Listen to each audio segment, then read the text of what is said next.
God. Sincerely and truly declare and affirm that I will faithfully try the defendants And give true verdicts. Give true verdicts. true verdicts. True verdicts according to the evidence. 12 jurors in search of the truth. The majority of us in here have a doubt. I feel terrible because I can't prove it. I can't be sure. You're all pushing me, but I'm changing my mind. You lot cut me. Why are people cutting me? Oh, shush! We're going crazy. Does anyone want to change their vote? Coming soon to BBC Two. Over 4 nights, The Verdict. The truth is what you choose to believe.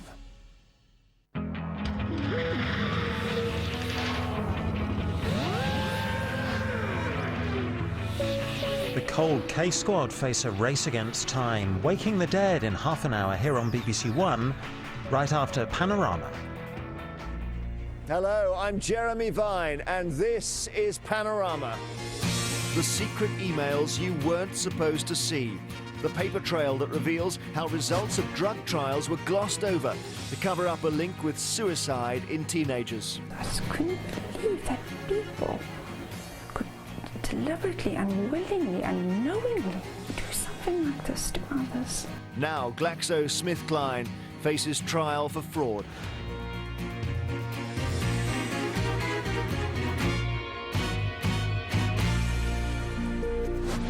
When you take your child to the doctor, you assume the medicine they're prescribed is safe and will help them get better.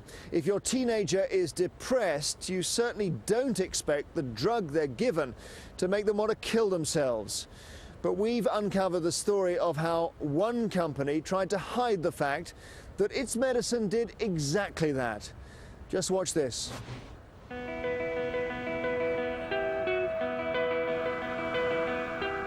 Malibu, California. It's not where you'd expect to unravel one of the biggest medical scandals of recent times. But that's exactly what this team of lawyers has managed to do. What they've found affects all of us here in the UK. Anyone, in fact, who takes prescription medicine. It is all about the profits. Even when they have negative studies that show that this drug is going to harm kids, they still spin that study as remarkably effective and safe for children.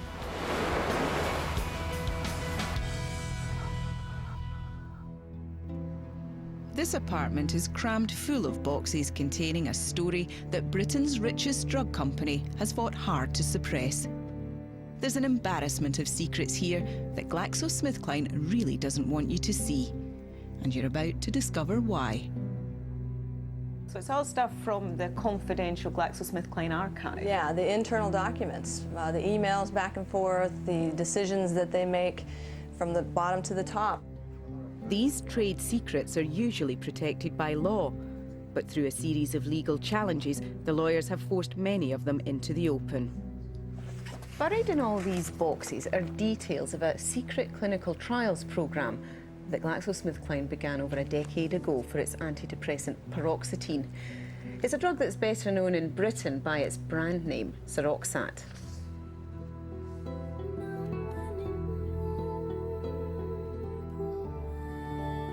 It was hailed in the 90s as a wonder drug when it was launched as a rival to Prozac to treat depression and anxiety. GSK later promoted it as a cure for everything from stress to shyness. By the new millennium, 100 million Seroxat prescriptions had been written worldwide, bringing in $2 billion a year. With the adult market all sewn up, the company then looked for new ways to make money out of Seroxat. If they tested Seroxat for children, they would get a 6-month extension on their patent, which means enormous profits. They would become the antidepressant being used worldwide for children and depression. The documents in these boxes reveal how hundreds of children with depression were recruited from around the world to take part in 3 large-scale clinical trials of Seroxat. The biggest of these was in the US and came to be known as Study 329. Its influence would reach right across the Atlantic to British doctors looking for ways to treat depressed children.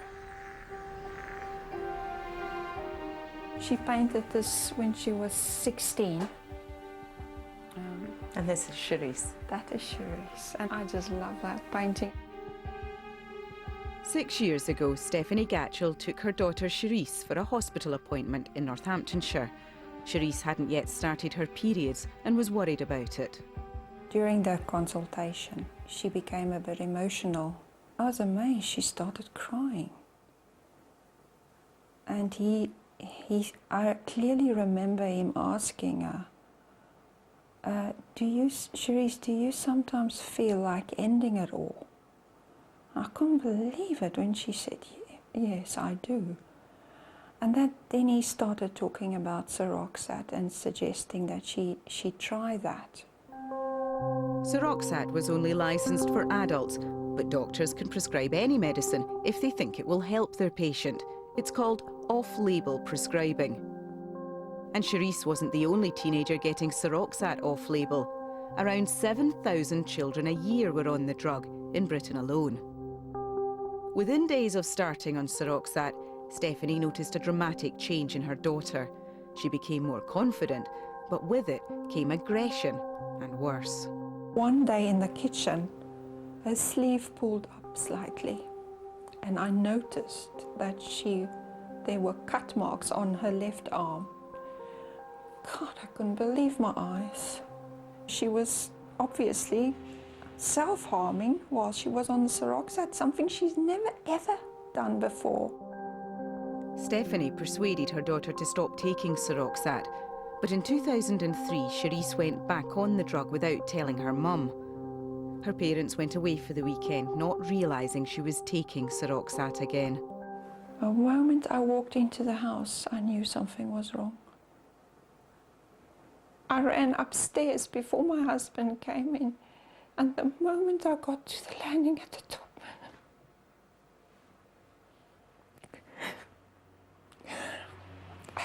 as I turned around and I looked, she was hanging. She was hanging from the loft hatch. I tried to revive her, but before I even started, I realized I was too late. I could see that. I could see it was too late, but she was still warm. Next to her daughter's suicide note lay a packet of Seroxat. She instinctively blamed the drug, but she couldn't have known what its maker knew. The company had tested the drug on depressed children 6 years previously. One group took the drug, the other a placebo, sugar pills. The results were unexpected. Seroxat proved no better than the placebo. In one study, 7 of the 93 children who took Seroxat had to be taken to hospital. Some had self-harmed, like Cherise. It should have been the time where they, at least by then, started warning physicians who are prescribing this drug off-label to stop prescribing it to children, because not only is it not effective, it's not safe. There's no doubt the company knew it had a problem. The product director for Seroxat in the UK admitted as much in an internal memo to senior executives way back in 1998. It's one of dozens of emails and memos seen by Panorama. The results of the studies were disappointing. The possibility of obtaining a safety statement from this data was considered, but rejected. In other words, they knew they wouldn't get a children's licence. The best which could have been achieved was a statement that, although safety data was reassuring, efficacy had not been demonstrated. They hadn't even shown that the drug worked. Consultation of the marketing teams confirmed that this would be unacceptable commercially. Publishing the data in full would put profits at risk. But if they couldn't get a children's licence, could they find an unofficial way to market Seroxat for childhood depression? Exit the doctors, enter the spin doctors. They would help create a new story. Seroxat was safe, and it did work for teenagers. The inconvenient facts would be buried, and the marketing people would spread the good news to doctors around the world. Every stage in this cynical process is contained within these boxes. They figured out ways that they could downplay the risks, blow up out of proportion the supposed benefits or the good sides of the study, and really downplay the negative findings. The next step was to use apparently independent academics to help, like Professor Martin Keller. Head of psychiatry at a prestigious university, his name is worth a lot to companies like GSK. They figured out, well, if we use opinion leaders in the field, academics that everybody looks up to, and the leaders in the field to sell our product, doctors are going to be far more influenced than by just regular sales representatives. So just what qualities should a key opinion leader possess? Here's Professor Keller in his own words, giving video evidence to lawyers who are suing GSK. You're respected for being a, how to put this, an honorable person, and therefore when you give an opinion about something, people tend to listen and say, oh, this individual gave their opinion, it's worth considering. But how independent is he? In a single year, Martin Keller earned $500,000 from drug companies, including GSK. His name is at the head of GSK's Study 329, but how much input did he really have? In a memo, Dr. Keller thanks a ghostwriter for the initial preparation of the manuscript, a ghostwriter who works for a PR company hired by GSK. You did a superb job with this. Thank you very much. It is excellent. Enclosed are some rather minor changes from me. Here's another letter from the ghostwriter to Dr. Keller.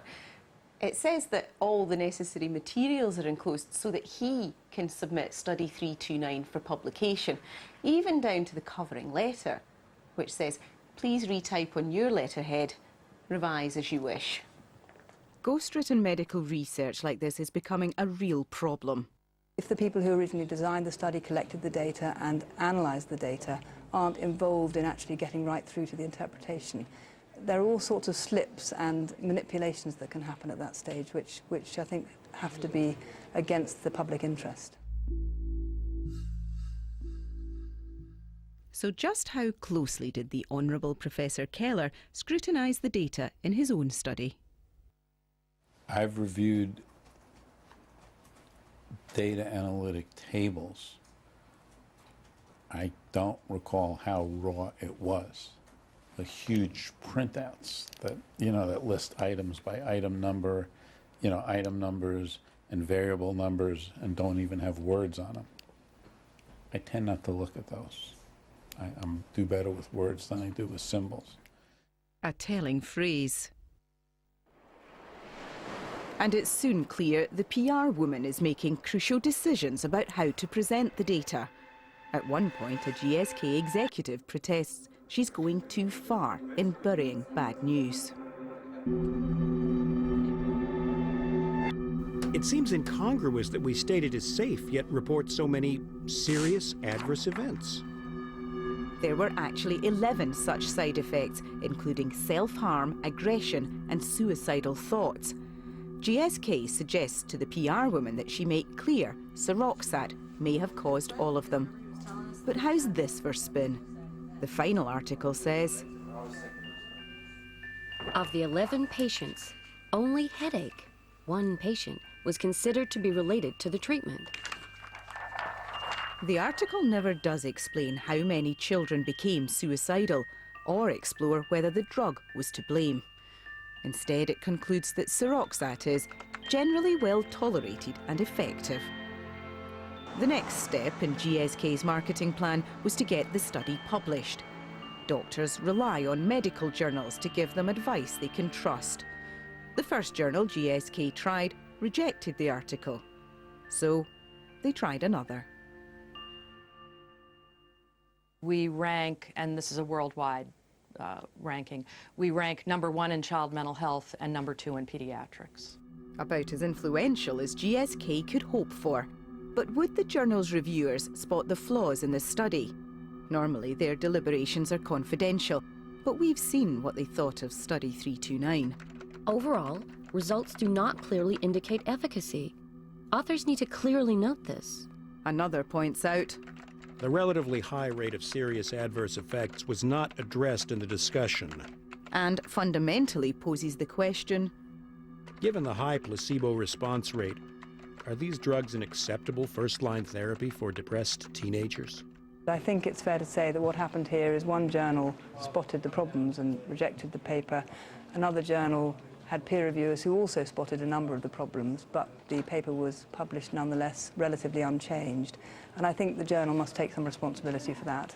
Do you have no regrets about publishing this study? Oh, I don't have any regrets about publishing at all. It generated all sorts of useful discussion, which is the purpose of a scholarly journal. Inside GSK, though, the discussion was all about what a failure Study 329 had been.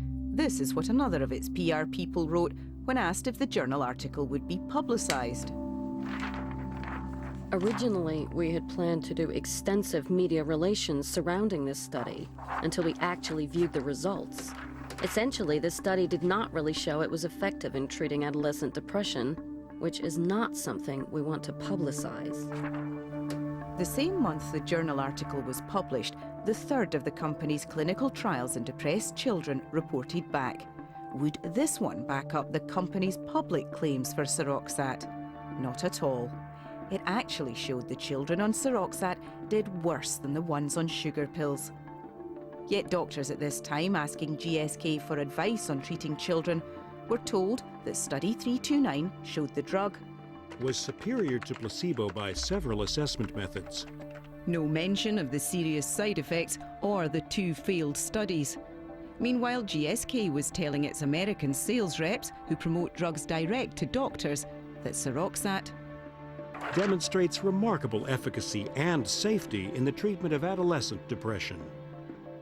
They have been deceiving the population, the doctors, everybody, and I think what they've done is just despicable. I'm very, very angry, and it's an anger I don't often know what to do with.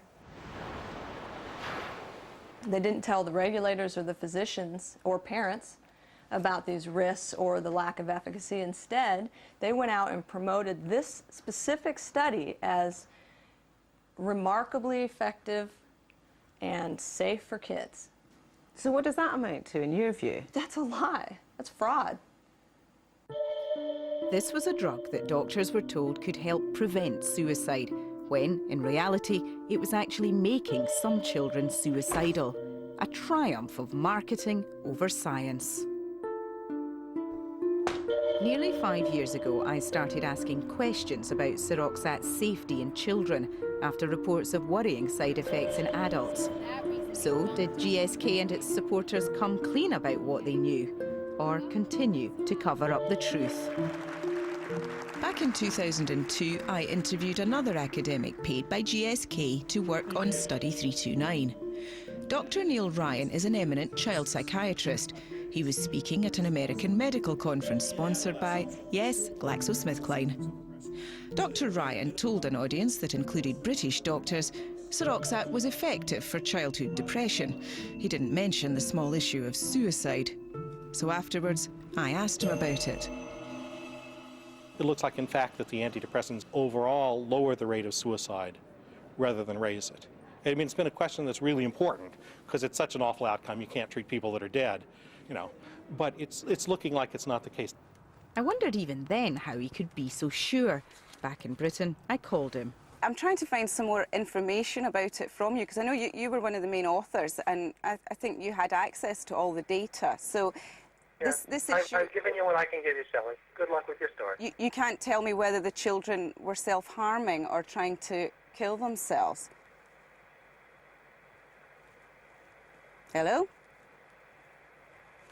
Hung up again.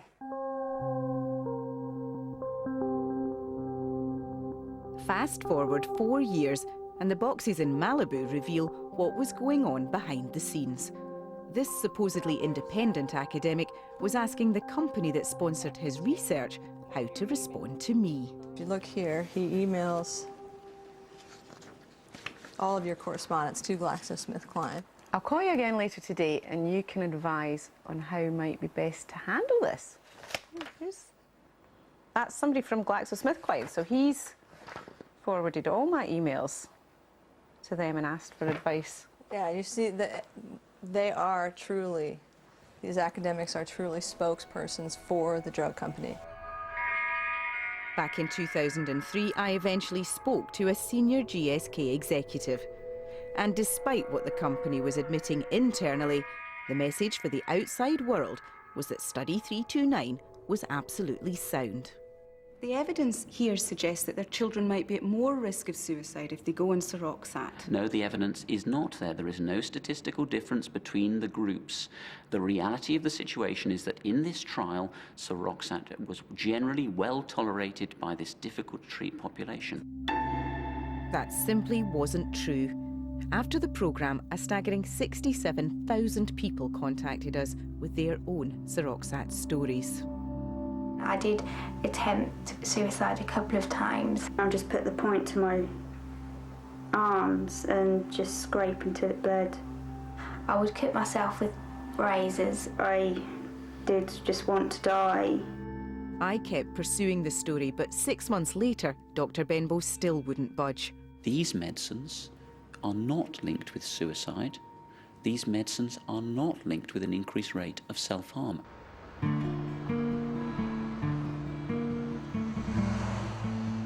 Professor David Healy is an academic who has long challenged the company line. He's angry that doctors were deceived into prescribing a harmful drug to children. If you'd heard the experts talk, they all said the drug was extremely safe and very effective. We were all hoodwinked, misled, duped. They produced these clinical trials which appear to be evidence, and they aren't. They're adverts. Cherise Gatchell's doctor, like thousands of others, prescribed Seroxat in good faith. Cherise was prescribed Seroxat on the 7th of May 2003.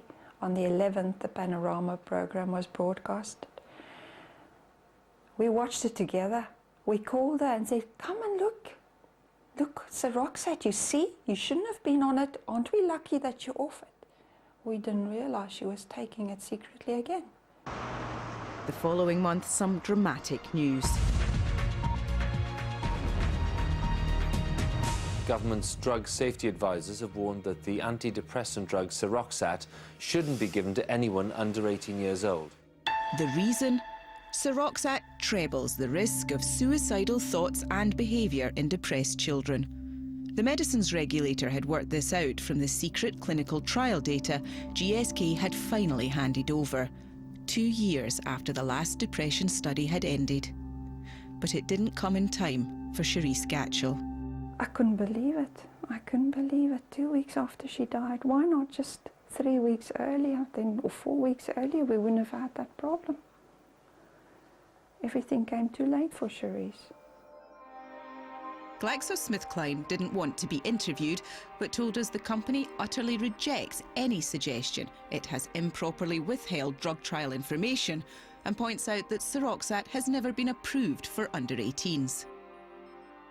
GSK rightly says that no suicides were reported in the children's studies, and claims none of the individual trials were considered by GSK or independent investigators to show a clinically meaningful increase in the rate of suicidal thinking or attempted suicide.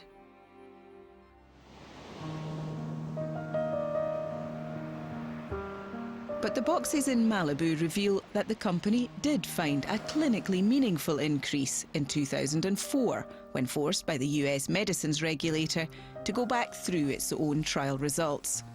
Miraculously, they discovered a further 4 children on Seroxat who had become suicidal during Study 329. They discovered that there was actually a 6-fold increase in events related to suicide.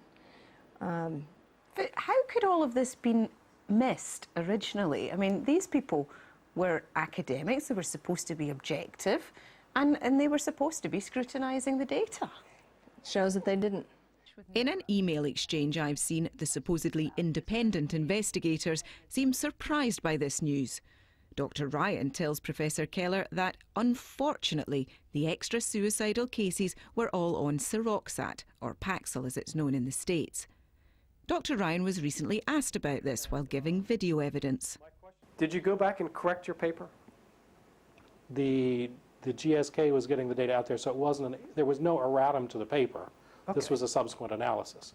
That's fine. I just want so no erratum to your paper to your paper's been done to your knowledge. To my knowledge, not. Toronto last summer.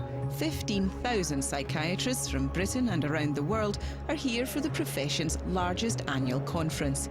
The whole event is sponsored by the big drug companies.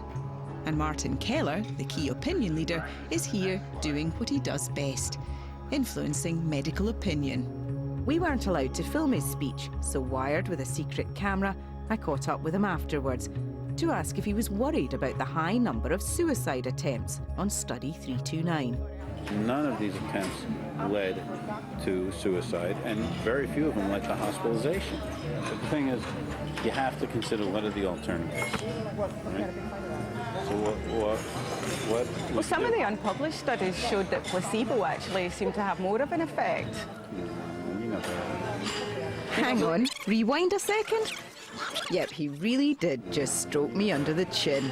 So you still stand by it? You'd be quite happy to still prescribe?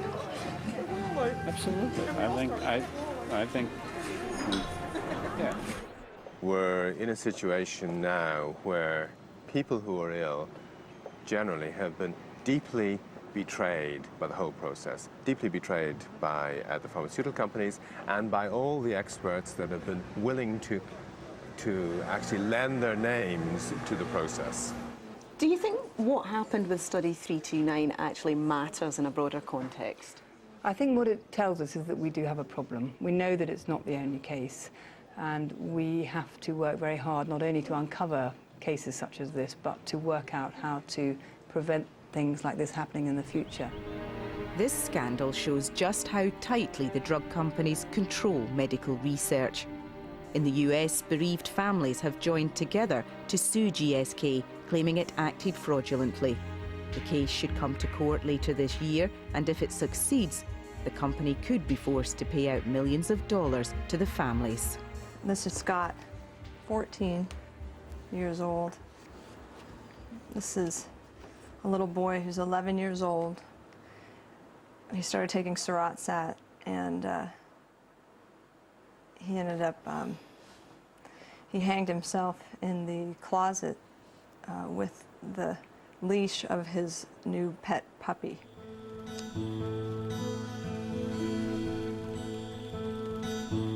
Stephanie Gatchell and her husband have moved away from the home that holds so many awful memories to try to start a new life in Ireland.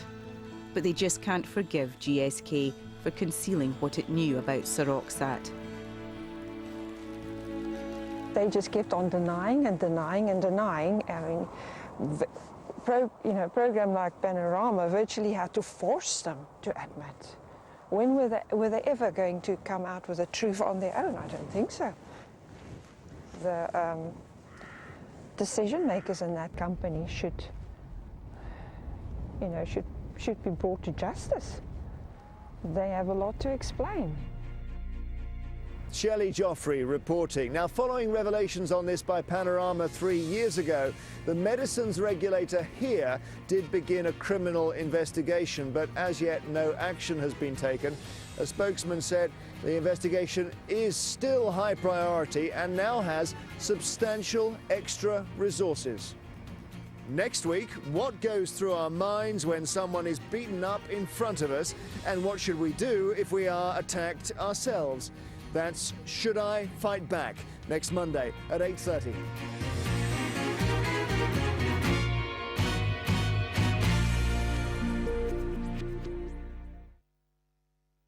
If you've been affected by any of the issues in tonight's programme and would like to talk to someone in confidence, call the BBC Action Line free on 0800 077 077. That's 0800 077 077. Next year on BBC One, they're closing in on the killer in Waking the Dead. BBC Two exposes more nuclear secrets and joins the Cold War race to build a super bomb. A powerful and shocking insight into childhood anorexia on BBC Three. And on BBC Four, mystery and intrigue in the jungle.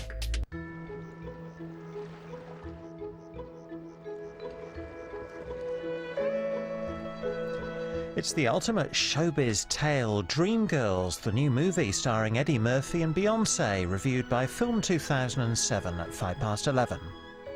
Waking the Dead, now on BBC One. Time is running out. But the key to this is James Jensen, right, who confessed to the murders originally. Just